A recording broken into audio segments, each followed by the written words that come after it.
저는 오늘 열왕기하 20장 말씀을 근거로 재물 앞에서 두 번째 시간 하나님 말씀 선포하겠습니다. 히스기야라고 하는 오늘 인물에 대해서 조금 이야기를 하려고 합니다. 히스기야라고 하는 사람은 이스라엘 왕들 중에서 하나님이 기뻐하신 왕들 중에 하나입니다. 왜냐하면은 히스기야 전의 왕들이 우상을 섬기고 여러 열방에 있는 나라들을 의지하면서 하나님을 저버리는 일이 많았습니다. 그런데 히스기야라고 하는 사람은 종교개혁을 하고 우리 하나님밖에 없습니다라고 하면서 우상들을 제거를 하고 하나님 앞에서 기도하는 왕으로서 서 있었습니다. 그래서 히스기야라고 하는 사람은 누가 봐도 하나님이 쓰시는 기름 부은 왕으로서 그 당시에 히스기야 왕은 상대적으로 많은 사람들에게 칭송을 받았던 그런 왕입니다. 그래서 하나님 보시기에 정직하게 행하는 종교개혁을 했던 그 왕이 바로 히스기야입니다. 그런데 히스기야에 많은 업적이 있지만 히스기야라고 하는 사람이 아수르의 사네립이라고 하는 왕이 있는데, 아수르는 이스라엘의 북쪽에 위치해 있는 나라입니다. 지금 터키 지방이죠. 그 당시에 히스기야 왕이 있을 당시에 패권국, 그 지역에 가장 힘이 셌던 나라 중에 하나가 아수르라고 하는 나라입니다. 그 아수르의 왕 이름이 사네립입니다. 그 사네립이 이스라엘 히스기야 왕에게 사신을 보내서 당신들 우리가 쳐들어가서 다 모조리 짓밟아 버릴 테니까 당신들이 만약에 짓밟히기 싫으면 금, 은과 보화들을 내어놓으라고 이렇게 이야기를 합니다. 그 말을 듣고 히스기야가 겁을 먹고 금과 은과 성전에 있는 기둥에 있는 금까지도 다 베껴가지고 그들에게 상납을 합니다. 그런데 사네립이 돈을 받고 나서는 약속을 안 지킵니다. 다시 쳐들어옵니다. 다시 쳐들어왔을 때 18만 5천 명을 데리고 쳐들어왔을 때 이 히스기야가 도저히 안 되겠다라고 생각을 하고 우리가 잘 알고 있는 이사야 선지자에게 하나님이 혹시 이 상황을 보신다면 말씀해 주기를 원합니다 라고 합니다. 그때 이사야가 히스기야 왕에게 하나님의 말씀을 이야기를 하죠. 그래서 열왕기하 18장, 오늘 우리가 20장을 읽었는데 18장 19장에 보면은 하나님께서 아모스의 아들 이사야를 통해서 하나님의 메시지가 선포되는 내용입니다. 하나님의 메시지가 선포되는데 어떤 내용이냐면은 히스기야에게 당신 열방 나라들을 의지하지 말고 하나님께 기도하십시오. 그리고 하나님이 이 아수르라고 하는 나라를 붙였으니까 여러분 겁내지 말고 기도하십시오. 그래서 이 아수르 앞에서 히스기야라고 하는 사람이 하나님 앞에서 이 1절 모든 걸 다 제쳐놓고 기도하기 시작을 합니다. 하나님 하고 기도합니다. 모든 백성들은 지금 아수르의 18만 5천 명 앞에서 벌벌 떨고 있으면서 이제 밤이 어두워지니까 사람들이 얼마나 긴장을 하겠어요. 긴장을 하고 있고, 그런데 왕은 진두지휘를 하면서 전쟁에 나가든지 항복을 하든지 결단을 내려야 되는 왕이 결단을 내리지 않고 기도를 하고 있는 거예요. 우리가 볼 때는 무모한 것 같죠. 그런데 하나님 앞에 기도를 하면서 하나님이 응답을 주셨는데, 새벽 동이 트기 바로 전에 하나님의 영이 운행하시면서 우리가 출애굽할 때에 열 재앙 중에 마지막 재앙이 하나님의 사자, 하나님의 신이 운행하시면서 장자들을 죽였던 거하고 똑같이 하나님의 신이 운행하시면서 그 18만 5천 명을 모조리 다 죽여버립니다. 그리고는 아침에 이스라엘 백성들과 히스기야가 눈을 떠서 와보니까 사람들이 그 성벽 앞에서 다 엎드려서 죽어 있는 그 모습을 이제 보게 되죠. 그때 하나님 앞에 너무 감사하고 고마워서 하나님하고 하나님께 영광 올려드립니다. 그런데 얼마 지나지 않아서 히스기야라고 하는 사람이 지병에 지병이 생기면서 죽음을 맞이하게 됩니다. 오늘 20장의 1절에 제가 한번 1절을 읽어보겠습니다. 20장 1절. 그때에 히스기야가 병들어 죽게 되매 아모스의 아들 선지자 이사야가 그에게 나와서 그에게 이르되 여호와의 말씀이 너는 집을 정리하라 내가 죽고 살지 못하리라 하셨나이다. 히스기야라고 하는 사람이 기도를 했던 사람, 종교개혁을 일으켰던 사람, 누가 봐도 믿음의 사람입니다. 근데 죽음 앞에서 히스기야에게 아모스의 아들 이사야가 선포합니다. 당신이 이제 집을 정리하십시오. 당신이 이제 죽게 되었습니다. 집을 정리하십시오 라고 이야기를 합니다. 그때 이 히스기야가 낯을 벽을 향해서 얼굴을 벽을 향해서 기도하기 시작을 합니다. 하나님 앞에 통곡하고 부르짖어서 기도합니다. 그때 하나님이 그 기도하는 모습을 보고 이사야가 히스기야를 만나러 성을 중간을 지나가는데 중간에 지나가기 전에 하나님이 직통 계시가 임합니다. 하나님의 말씀이 임하면서 내가 히스기야의 눈물과 기도하는 것과 눈물을 보았다 라고 하면서 3일 뒤에 완쾌될 것이다 라고 하는 말을 이사야에게 하나님이 직통 계시로 알려주죠. 그래서 이사야가 히스기야에게 올라가서 이야기를 합니다. 왕이시여 죽지 않습니다 라고 합니다. 우리가 여기 이 대목에서 조금 깨달아야 되는 것은 첫 번째가 우리의 기도는 하나님을 향하는 것이지 사람을 의식하는 것이 아닙니다. 한번 2절 제가 읽어볼게요. 히스기야가 낯을 벽으로 향하고 여호와께 기도하여 이르되, 히스기야가 낯을 벽을 향했다라고 하는 것은 여기에서 우리가 기도의 내용을 조금 살펴볼 수 있고 기도의 방법을 조금 살펴볼 수 있죠. 기도의 내용은 하나님 앞에 3절에 여호와께 구하오니 내가 진실과 전심으로 주 앞에 행하며, 자기가 하나님 잘 믿었던 거에 대한 과거의 걸 이야기를 합니다. 여러분 기도할 때 어떻게 기도하십니까? 앉자마자 하나님 이거 해주세요 저거 해주세요 이야기하십니까? 하나님, 제가 정말 하나님 앞에서 코람데오의 삶을 살고 신실하게 하나님 앞에서 기도하면서 살았습니다. 그런데 제가 지금 왜 죽게 되었습니까? 라고 우리가 기도해야 될 줄 믿습니다. 근데 하나님께 드린 게 없어. 하나님 앞에 헌신한 게 없어. 하나님 앞에 뭘 내가 봉사한 게 없어요. 와가지고 하나님 왜 죽이십니까? 네가 사명을 감당하니까 살 이유가 없지 않느냐? 이제 천국 가라. 그럼 가면 됩니다. 사명을 이 땅에서 안 하는데 살 이유가 왜 있습니까?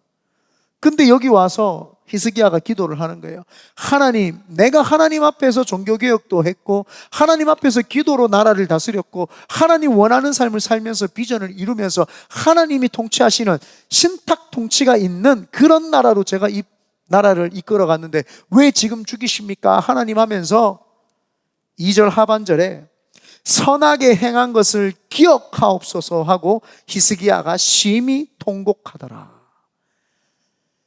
성경에는 어려운 문제가 있을 때 묵상하더라, 말씀 읽더라 그런 내용이 없어요. 통곡하더라. 많은 사람들이 기도할 때에 부르짖는 기도를 하면은 익숙하지 않은 사람들은 왜 꼭 부르짖어 기도해야 되느냐, 하나님이 못 들으시냐 이렇게 이야기를 합니다. 하나님은요 말 안 해도 듣고요 기도 안 해도 알아요. 그러면 기도를 왜 해야 되는 겁니까? 하나님 다 알고 계시는데 그럼 기도를 할 필요가 없잖아요. 묵상 기도는 왜 해야 됩니까? 통성 기도는 왜 해야 됩니까? 하나님 다 알고 계시는데. 기도라고 하는 것은 내 심령의 상태를 하나님 앞에 호소해서 올려드리는 것입니다. 그래서 묵상으로 하나님 앞에서 호소할 수도 있습니다만은 하나님이 들으시는 것은 그 마음이 얼마만큼 애절하고 통곡하는 심령이 있는가에 대해서 물으시는 거죠. 그래서 첫 번째, 우리의 기도는 하나님을 향하는 것이지 사람을 인식하는 것이 아닙니다. 낯을 벽을 향했다라고 하는 것은 많은 사람들이 기도할 때에 다른 사람들은 어떻게 기도하나, 내 기도 소리가 저 사람이 들으면 어떡하나, 중요하지 않습니다. 기도라고 하는 것은 하나님이 들으시라고 하는 거지 사람이 들으라고 하는 게 아니죠. 그래서 기도에 익숙하지 않은 사람은 자꾸 다른 사람 눈치를 봐요. 이 사람 평상시에 기도 안 하는 거죠. 오늘은 아마 기도를 다들 잘 하실 거예요. 내가 설교했으니까, 내가 이렇게 하면 기도 안 하는 게 티가 나니까 이제 기도를 막 하는 척을 해야 되겠죠. 두 번째가 뭐냐, 세상의 것을 포기하고 오직 하나님을 향해 매달렸어요. 낯을 벽을 향했다. 나는 이제 세상 것과는 단절했고 벽을 쌓았고 하나님만을 바라보겠다는 겁니다. 여러분, 왕이 해야 될 일이 얼마나 많겠습니까? 이 조그마한 우리 교회에서도요, 기한문에 또 지출해야 되는 금액에 사인해야 될 게 얼마나 많은지 모릅니다. 한 주에도 몇십 개씩 나올 때가 많습니다. 그러면 왕이라고 하면 한 나라를 통치하는 사람입니다. 사무적인 일이, 업무가 얼마나 많고 얼마나 많은 일들을 해야 되겠습니까? 그런데 왕이 기도하러 간 거예요. 그러면 모든 백성들은 지금 왕만을 쳐다보고 있는 거예요. 그런데 왕은 그 모든 시선과 모든 눈빛과 모든 권력과 모든 내가 있어야 되는 것까지도 다 차단을 하고 하나님께 나간 것이죠. 그래서 기도라고 하는 것은 세상 것을 포기하고 오직 하나님 앞에 하나님을 향해서 매달리는 것이다. 세 번째가 뭐냐? 심히 통곡하더라 라고 이야기를 했죠. 자신의 왕의 신분도 하나님 앞에서 내던져 버린 거예요.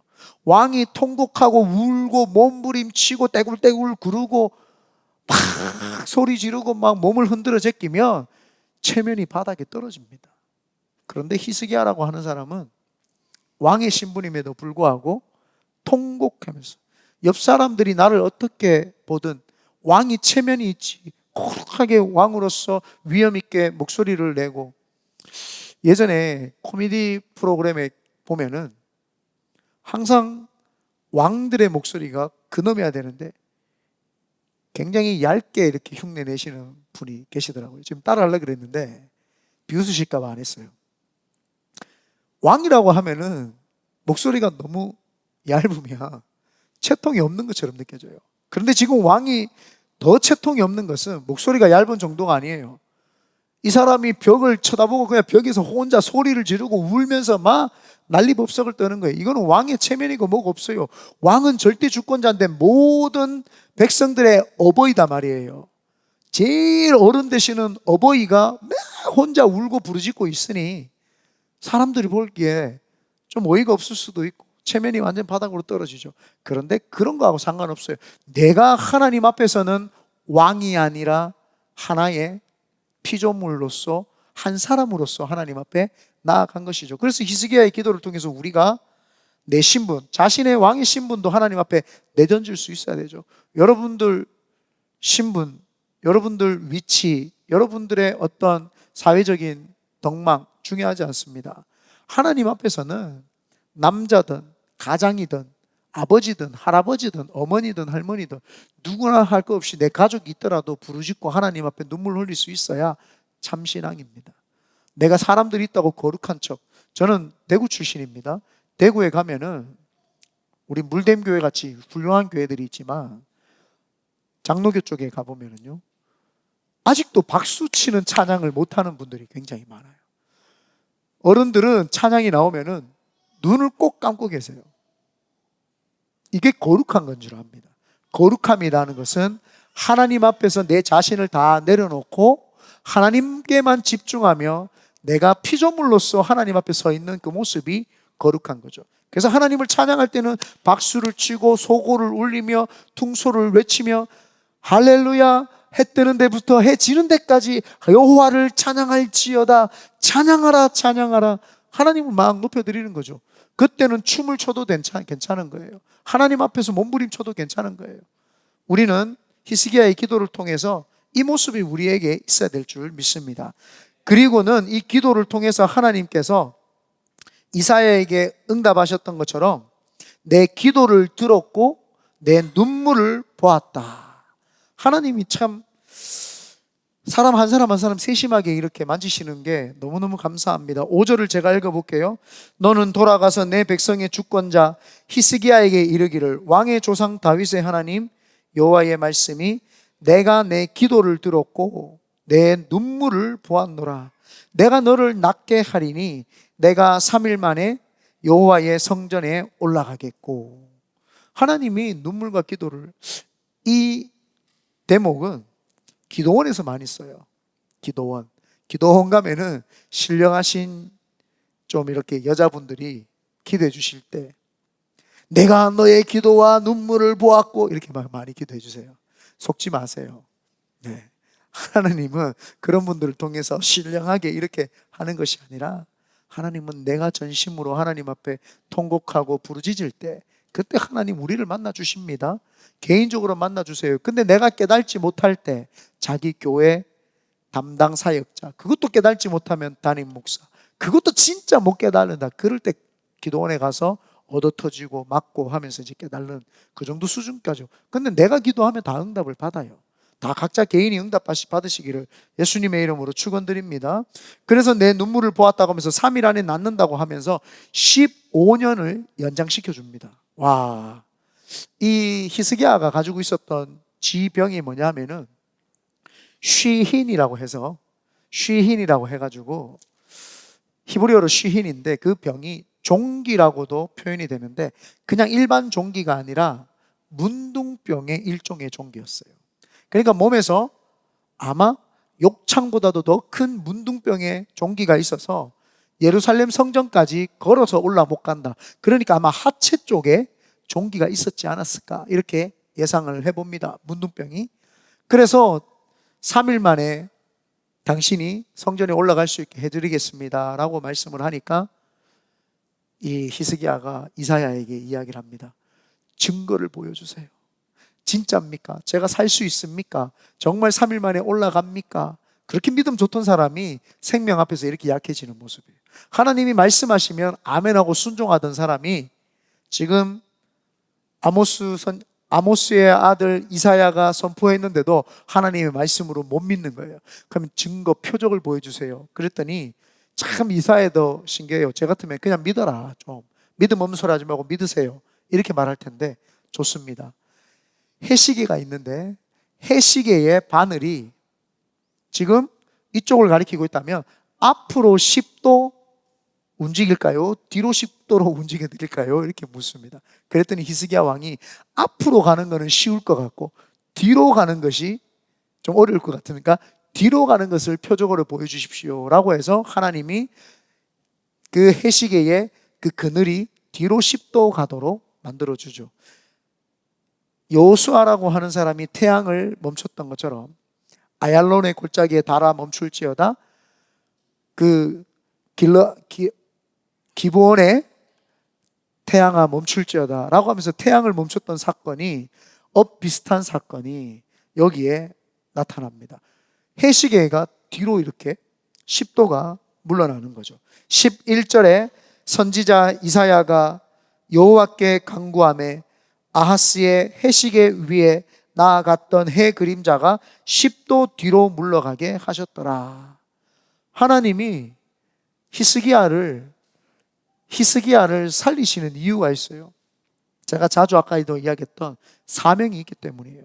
히스기야라고 하는 사람이 하나님이 살려준 이유는 기도하고 낯을 벽을 당해서 기도하고 통곡을 했지만 그 통곡을 하고 기도를 했는데 하나님이 이 사람을 세울 이유가 없어요. 하나님의 일을 안 하면 이 사람을 살려둘 이유가 없잖아요. 그런데 하나님이 이 사람을 살려주십니다. 왜요? 사명이 있기 때문이에요.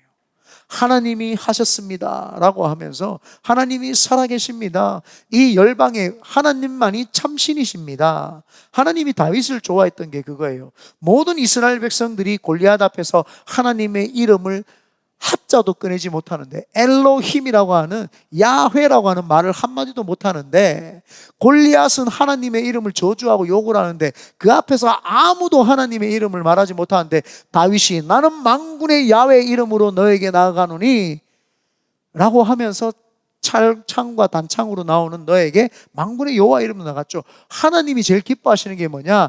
우리가 하나님의 자녀로서 사명은 하나님의 이름이 이 세상에 편만하게 퍼지도록 하나님의 이름을 높이도록 해드리는 게 하나님이 가장 기뻐하는 줄 믿습니다. 그런데 이런 히스기야가 하나님 앞에서 실수를 하는 일이 있는데, 그것보다도 히스기야의 업적 중에서 히스기야가 터널을 만듭니다. 그 터널을 한번 영상 한번 보여주시겠습니까? 제가 찍은 겁니다. 여기 히스기야 터널이라고 하는 데입니다. 여기는 홀씨가 없으면 못 갑니다. 이야, 내 엉덩이까지 물이 오네. 처음에는 물이 엉덩이까지 와요. 그리고 허벅지까지 오다가 무릎까지 여러분, 여기가 히스기야 터널입니다. 할렐루야. 제 허벅지까지 물이 찹니다. 조금 위험하기도 하네요. 와, 물이 엄청 깨끗하고 엄청 시원합니다. 뭐가 있나? 자. 여러분, 혼자 오면 무섭겠어. 여기 한 사람만 딱 지나갈 수 있는, 아이고.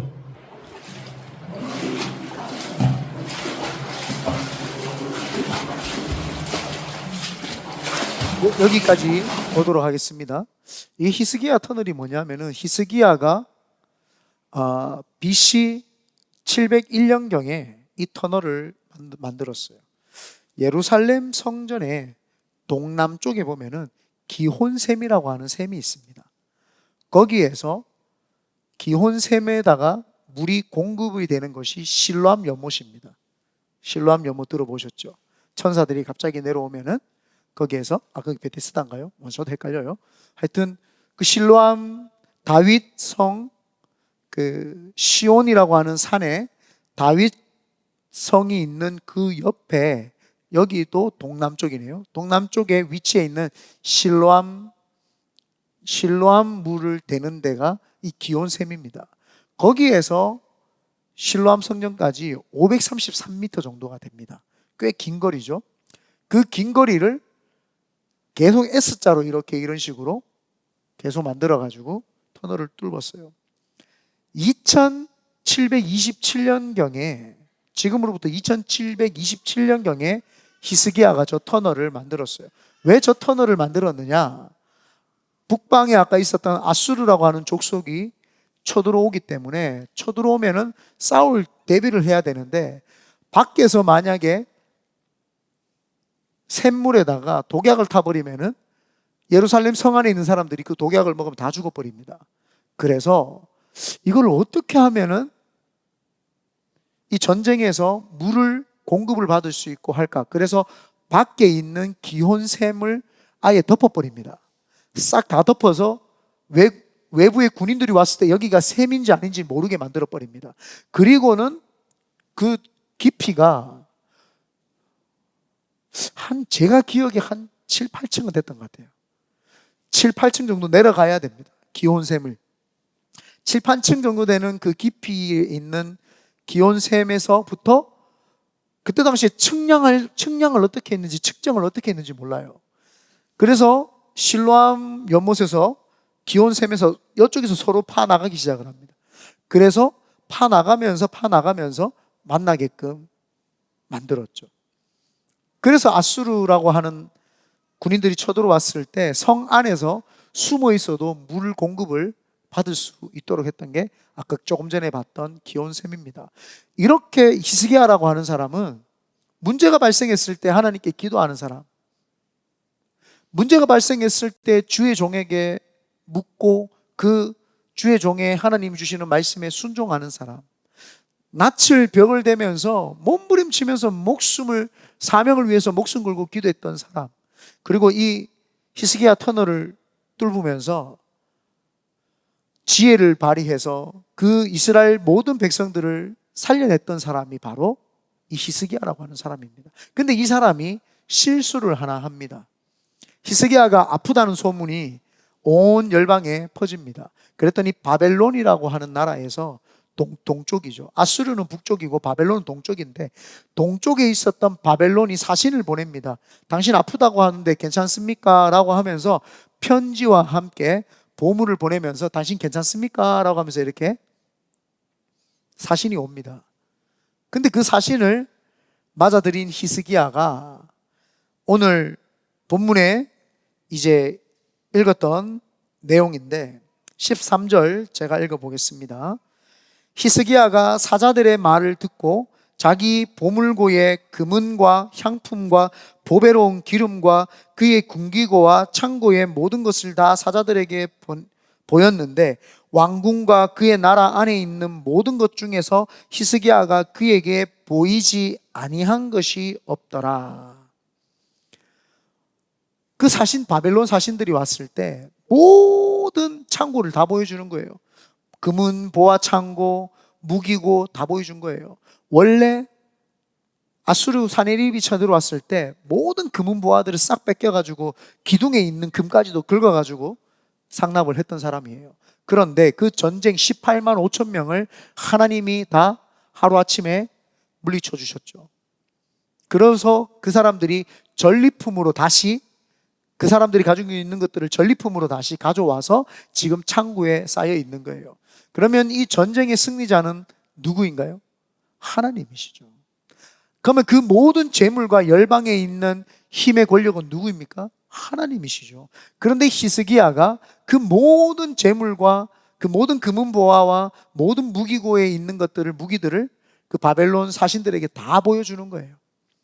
내가 15년 연장 받았으니까 하나님이 하셨습니다라고 하면서 바벨론 사람들에게 내가 죽을 뻔했는데 하나님께 기도했더니 하나님이 나를 응답하셨고 나를 치료해 주셨습니다. 하나님의 이름을 높이며 하나님 너무 좋아했을 텐데 그 바벨론 앞에서 그 모든 창고를 보여주면서 자신이 가지고 있는 부귀영화, 공명이 이런 것 이 정도 된다라고 하면서 그걸 보여준 거예요. 여기서 우리가 전쟁의 승리자는 하나님이십니다라는 것을 알아야 되는데 이 히스기야가 까먹은 거예요. 재력 앞에서, 이제 재물 앞에서, 우리는 재물 앞에서, 지난주에 재물 앞에서 우리는 사람을 깔봐서도 안 되고 사람을 우습게 봐서도 안 된다, 재물보다 사람이 더 귀하다, 이런 이야기들을 했죠. 오늘 재물 앞에서 우리가 이제 깨달아야 되는 거는 재물을 우리에게 가져다 주신 분이 하나님이라는 거예요. 많은 사람들은 내가 공부를 해서 내가 좋은 대학에 들어가서 좋은 회사에 또 장사를, 사업을, 기업을 운영한다고 생각을 하죠. 하나님이 그 사람의 생명을 안 거두어 가셨기 때문에 그 사람이 그런 일들을 할 수 있는 겁니다. 그런데 지금 히스기야처럼 우리가 자신의 부강한 세력을 과시하는 거예요.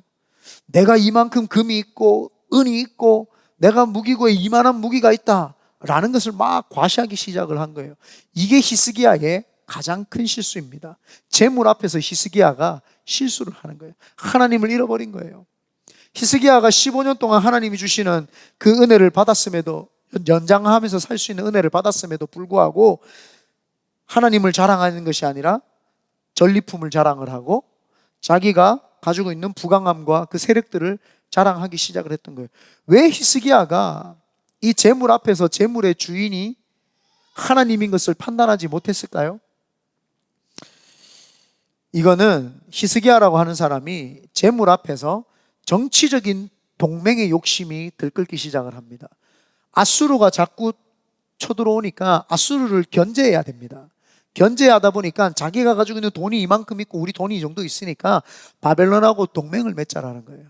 바벨론 당신 나라도 동맹을 맺어서 우리가 아수르 한번 대결해 봅시다. 하나님의 사람은요, 지혜가 중요하지만 지혜의 근본이신 하나님께 먼저 여쭈어야 됩니다. 하나님, 바벨론 사신이 왔는데 이 사신과 동맹을 맺을까요 말까요? 하나님이 아니다, 내가 통치한다, 이렇게 하면 사신하고 동맹을 안 맺어도 돼요. 근데 하나님이 그래, 그 동맹을 바벨론을 통해서 아수르를 쳐라, 이렇게 하면 바벨론하고 동맹을 맺어도 됩니다. 하나님께 물어보지 않고 이 동맹을 맺으려고 하는 인간적인 욕심이 앞섰던 거예요. 재물은 나의 안전과 나의 욕심을 채우기 위해서 남용하는 것이 재물이 아닙니다. 많은 사람들이 나의 안전과 나의 어떤 사치와 나의 자랑거리와 나의 욕심을 채우기 위해서 사용되어지는 어떤 도구로 인식을 합니다.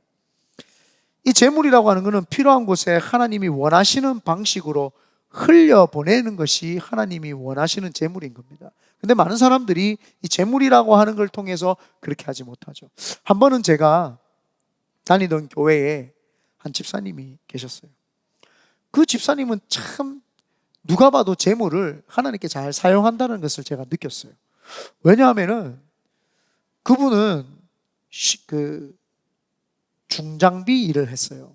중장비 사업을 했는데 중장비를 한 대를 빌려주고 나면 나오는 돈에서 10분의 1을 드릴 뿐만 아니라 10분의 2를 하나님께 온전히 드리는 거예요. 10분의 1만 드려도 너무 잘했다고 박수 치잖아요. 그런데 10분의 2를 드리는 거예요. 그런데 그거를 꼭 학생들 장학금으로 써주십시오라고 하면서 그 10분의 1을 드리더라고요. 그 지게차도 하시고 중장비를 했는데 돈을 어마어마하게 벌었던 분이에요.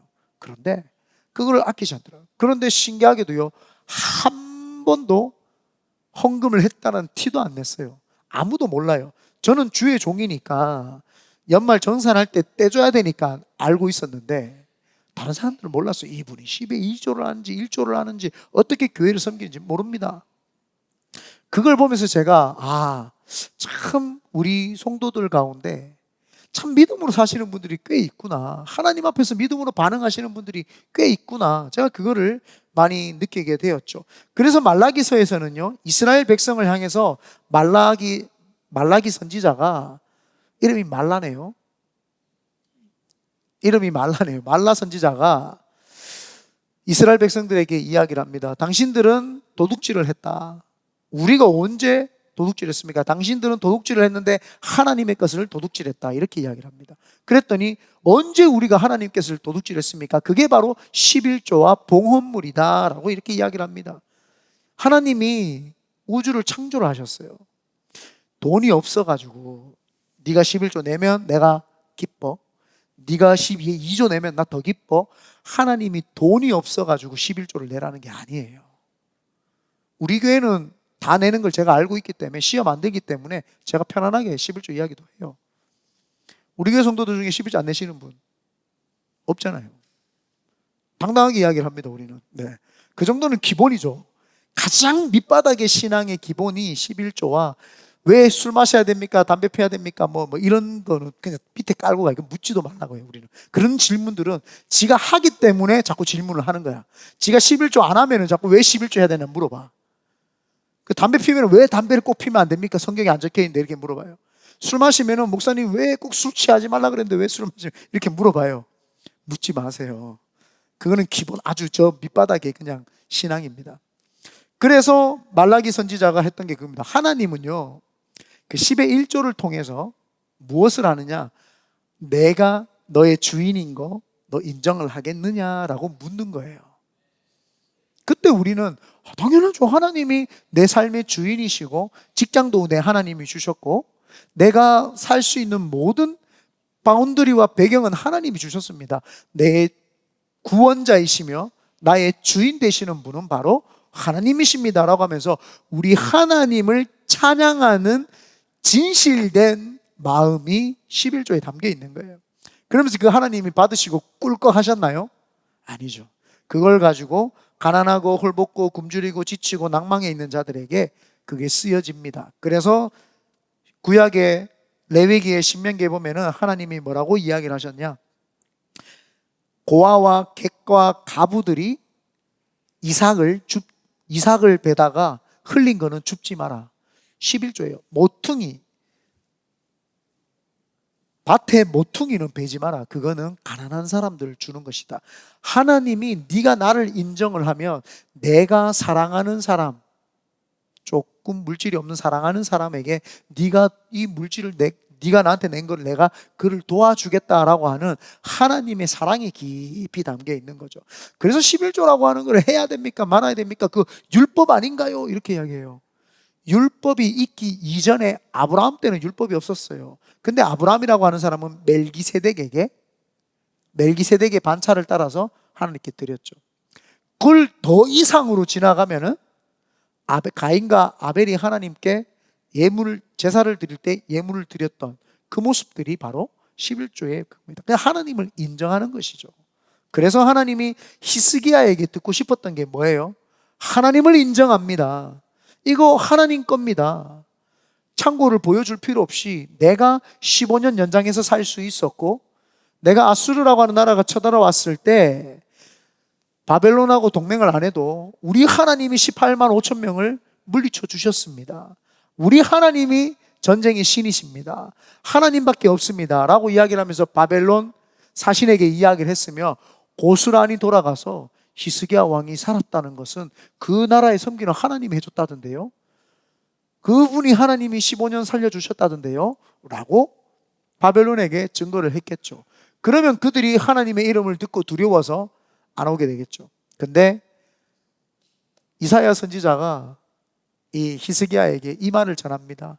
왕이 하나님 앞에서 그렇게 행했기 때문에 왕이 지금 보고 있는 모든 재물들과 모든 부귀영화는 바벨론에게 다 뺏기게 될 것입니다 라고 하면서, 그래서 바벨론이라는 나라가 나중에 다 쳐들어와서 그걸 다 뺏어 가버립니다. 이사야가, 아모스의 아들 이사야가 그 말을, 예언을 선포를 해버립니다.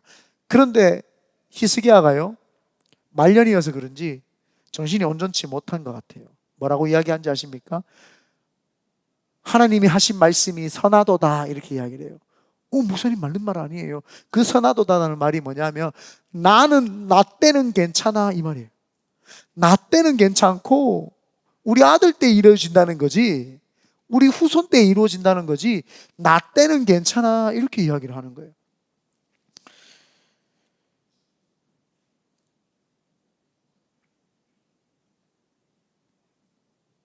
식 8절에 제가 읽어보겠습니다. 또 왕의 몸에서 날 아들 중에서 사로잡혀 바벨론 왕궁의 환관이 되리라 하셨나이다 하니, 히스기야가 이사야에게 이르되 당신이 전한 바 여호와의 말씀이 선하시니이다 하고, 또 이르되 만일 내가 사는 날에 태평과 진실이 있을진데 어찌 선하지 아니하리요 하니, 히스기야의 남은 사적과 그의 모든 업적과 저수지와 수도를 만들어 물을 성 안으로 끌어들이라고 역대지략에 기록되었더라 라고 하면서, 역대하, 역대상인가요 역대한가요 제가 모르고 여기 마킹을 못하고 왔어요. 다 같이 한번 읽어보겠습니다. 시작. 죄송합니다. 이 말이 아니군요. 죄송합니다. 제가 틀렸습니다.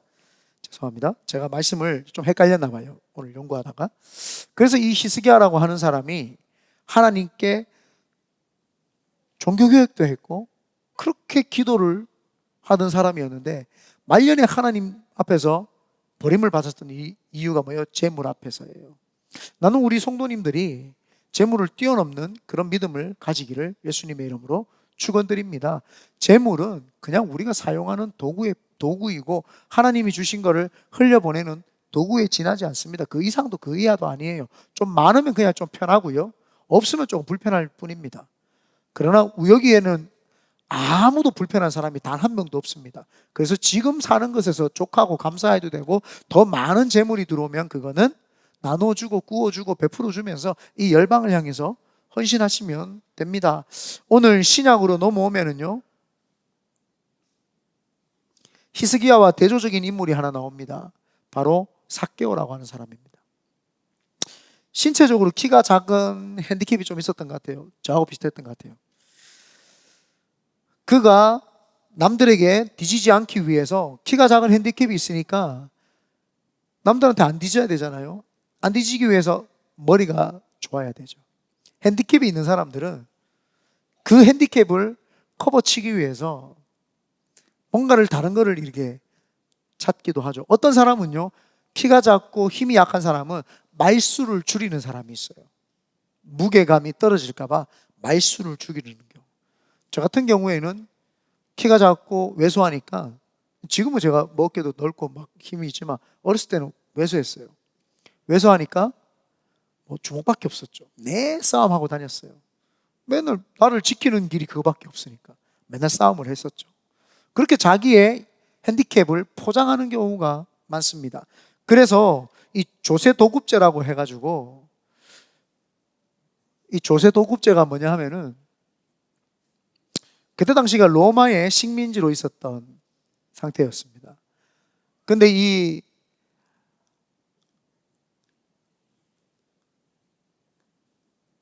삭개오라고 하는 사람은 이 뭔가 자기가 내세울 게 없으니까 돈을 많이 벌어야 된다는 이제 머리를 쓰기 시작을 한 거예요. 그래서 이 사람이 머리가 좋아가지고 조세 도급제를 이제 합니다. 조세 도급제가 뭐냐면은 로마라고 하는 나라에서 써니베일 지역은 세금을 1,000만 불 내세요, 이렇게 이야기를 합니다. 그러면은 이 조세 도급제에서 이제 여기에 달라붙는 경매 시스템입니다. 그러면 제가 1,100만 불 걷어내겠습니다. 그럼 옆에 있는 사람이 저는 1,200만 불 조세 걷어내겠습니다 라고 하면서 신기하게 이런 조세법이 있었던 거예요. 그때 이 삭개오라고 하는 사람이 자신의 핸디캡을 가리기 위해서 조세 도급제에서 자기가 낙찰을 받는 거예요. 그래서 여리고라고 하는 곳에 이 사람이 세리장으로 있었던 거예요. 세리장으로 있으면서 조세 도급제를 통해서 미리 돈을 먼저 상납을 합니다. 1,100만 불을 먼저 상납을 하고 그런 다음에 자기 동족들의 돈을 착취하고 걷어내기 시작을 하는 거죠. 그러니까 그 나라의 모든 사람들이 삭개오를 미워했죠. 이스라엘의 모든 여리고의 사람들이 미워했어요. 여리고라고 하는 동네가 우리가 잘 알지만 사통팔달 아닙니까? 그 지중해 무역으로 나가기 위해서 실크로드 길에서 사람들이 여리고를 통해서 들어오고, 그래서 사막 기후에 있었던 사람들이 여리고를 통해서 들어오고, 서양에 있었던 문물들이 지중해를 통해서 여리고를 통해서 실크로드 길로 다시 가는 거죠.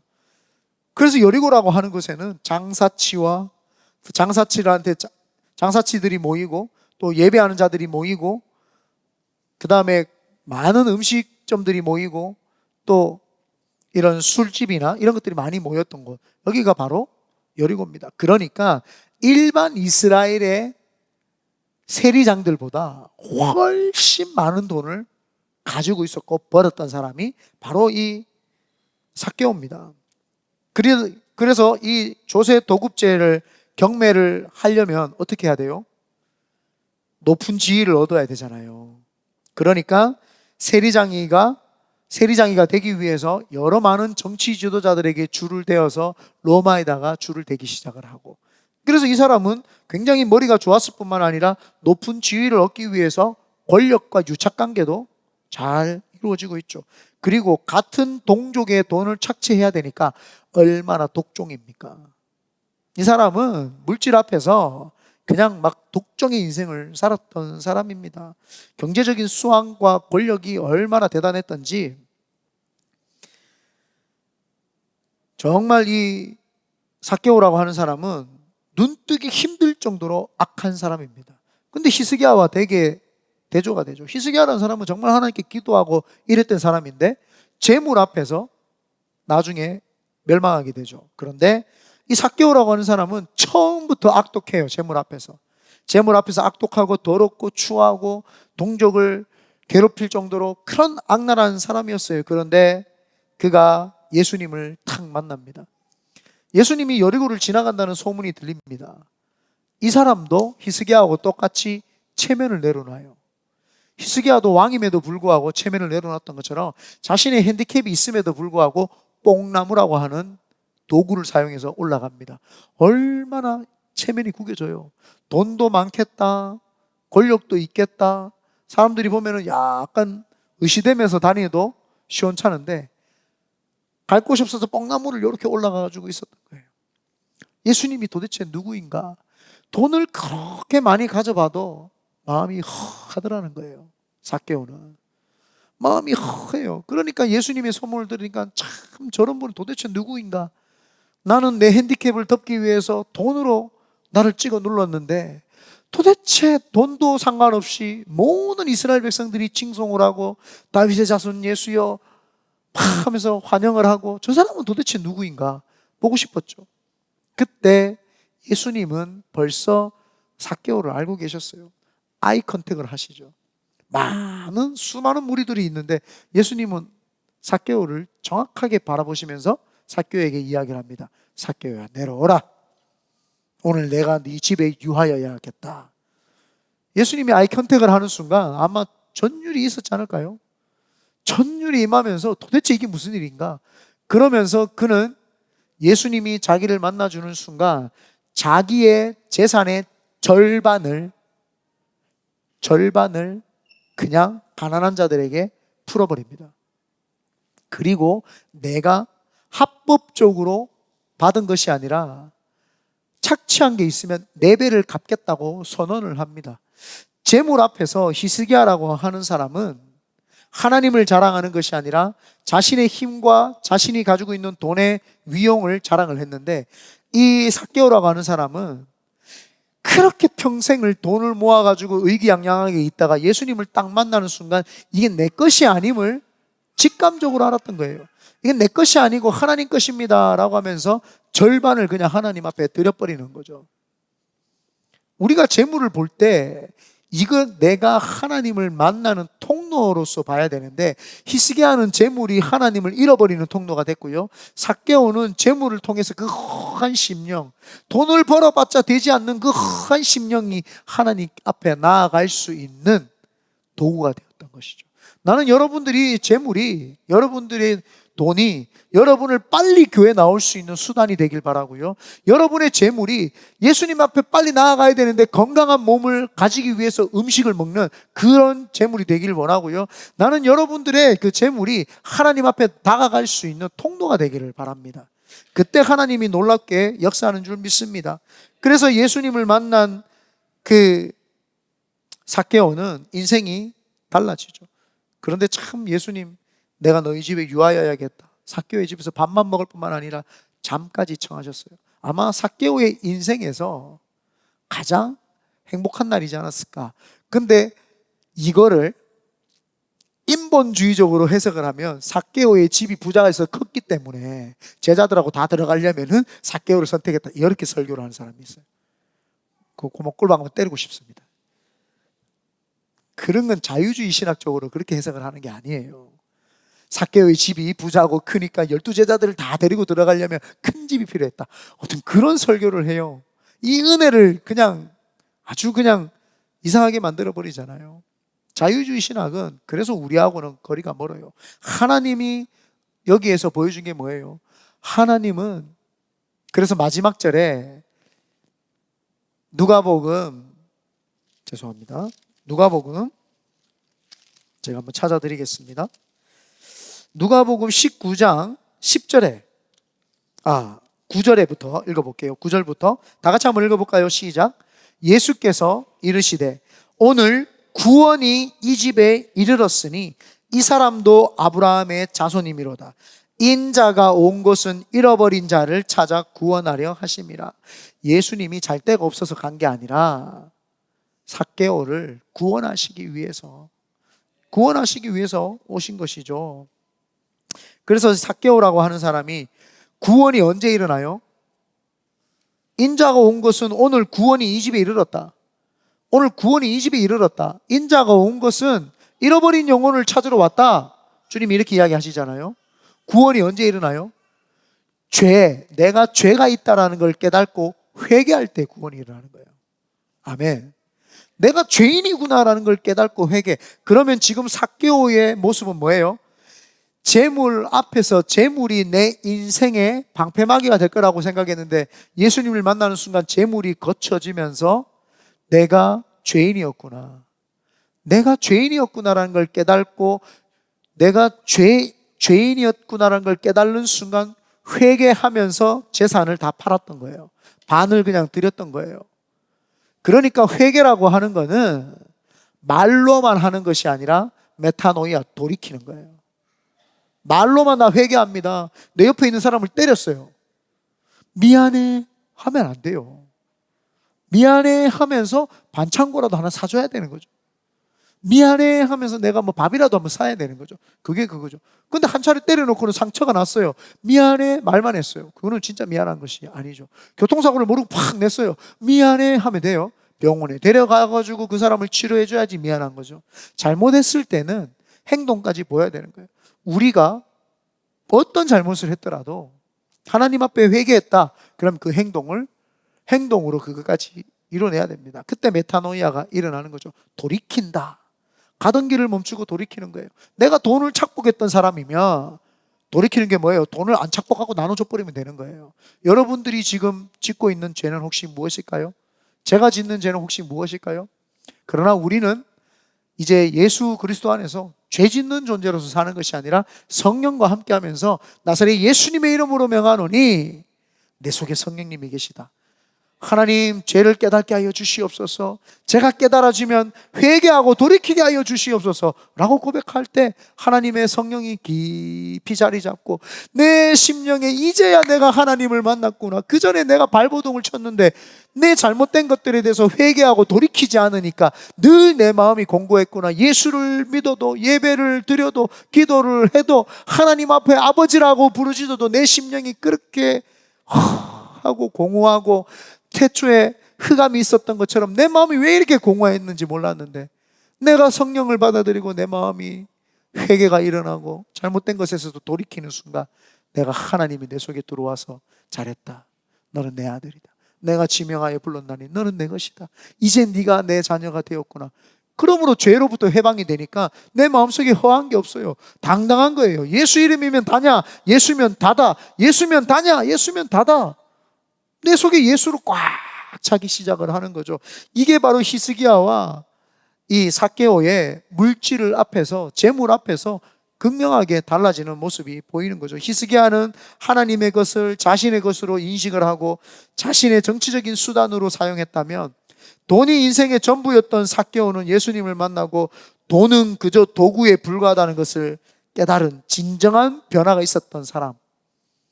히스기야는 자신의 약한 부분을 돈으로 채우려고 했어요. 왕으로서 약하니까 돈으로서 동맹을 맺으려고 했고 그렇게 했던 사람이에요. 그런데 삭개오는 자신의 약한 부분을 돈에서 예수님으로 채우죠. 달라지는 겁니다. 오늘 우리가 기도할 때에 여러분, 재물 앞에서 여러분 회개해 보신 적이 있으세요? 물질 때문에 한번 회개해 보신 적이 있으세요? 회개해 보시길 바랍니다. 저는 여러분에게 제가 간증을 했잖아요. 회개 많이 했죠. 새벽 기도 때 하나님이 얼마 누구한테 조락했는데 주지도 않고, 목사, 전도사가 기도도 안 하고 눈 떠 있고 막, 저도 그렇게가 회개 많이 했어요. 그런데 지금은 재물 앞에서 회개할 건 없습니다. 하나님 앞에서 당당하고 물질이 내 것이 아님을 알고, 그건 뭐 사실 우리 성도님들이 더 잘 알죠. 이기복 목사가 물질에서 자유롭고 아주 청렴결백하다는 거. 야, 강대상에서 이렇게 당당하게 이야기하는 목사 몇 없어요. 그 중에 한 사람이 접니다. 저 목사는 왜 이렇게 재수없게 자랑만 하냐? 당당하기 때문이에요. 하나님 앞에서 너무너무 당당하게 살려고 하기 때문입니다. 여러분, 사도 바울 목사님 우리가 예화 알잖아요. 사도 바울 목사님이 나를 본받으라. 저는 처음에 깜짝 놀랐어요. 어떻게 자기를 본받으라고 이야기를 하지? 근데 이제 조금 알겠어요. 내가 진심으로 우리 성도들을 위해서 눈물로 기도해 주니까 내 마음에서 나를 본받으세요라고 말할 수 있겠더라고요. 내가 그 전에 성도들을 위해서 기도하지 않았을 때는 내가 그 말을 못했어요. 내가 우리 성도들을 위해서 기도를 못 해주는데 나를 본받으세요 어떻게 이야기를 합니까? 그런데 기도하고 우리 성도들이 아프다 그러면 눈물 흘리고 기도해주고, 우리 성도들이 힘들다 가면은 가서 작정 예배 드려주면서 문제를 해결해 주려고 그러고 같이 금식해주고 같이 울부짖으니까 당당하게 내가 나를 닮으세요, 여러분 신앙생활 잘하세요 이야기할 수 있는 거예요. 그래서 여러분들도 여러분 가정과 학교와 직장과 여러 많은 사람들 앞에서 당당하게 이야기하는 믿음의 거인들 되시기를 예수님의 이름으로 축원드립니다. 아멘.